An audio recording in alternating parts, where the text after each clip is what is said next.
धुंधले चेहरों के साथ शहर की एक हलचल भरी सड़क गुजरती है।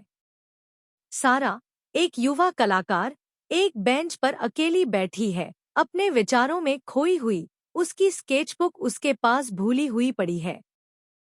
दीवारों पर जीवंत पेंटिंग्स से सजी एक खचाखच भरी आर्ट गैलरी।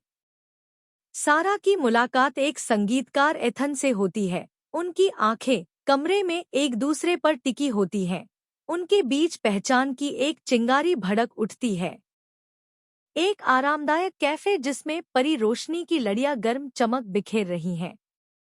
सारा और एथन एक मेज साझा करते हैं। जब वे अपने जुनून के बारे में बात करते हैं तो उनके हाथ एक दूसरे को छूते हैं। उनके आसपास की दुनिया महत्वहीन होती जा रही है।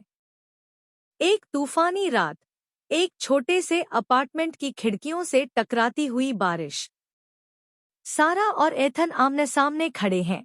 उनकी आवाजें गुस्से में ऊंची हैं। उनकी आंखों में आंसू चमक रहे हैं, क्योंकि वे उन मुद्दों का सामना कर रहे हैं जो उन्हें तोड़ रहे हैं। सारा एक मंद रोशनी वाले कमरे में बिखरी हुई कलाकृतियों से घिरी हुई अकेली बैठी थी। उसका चेहरा उसके हाथों में दबा हुआ था और वह खोए हुए प्यार के दर्द से जूझ रही थी। उसका दिल टुकड़ों में बिखर गया था। सारा एक सुनसान समुद्र तट पर खड़ी है। लहरें किनारे से टकरा रही हैं।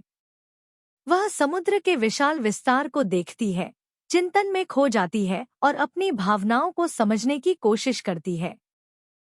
सुनहरी धूप में नहाया हुआ एक शांत बगीचा। सारा और एथन एक दूसरे को फिर से पाते हैं। उनकी आंखें पछतावे और लालसा से भर जाती हैं और वे एक दूसरे के पास पहुंचते हैं।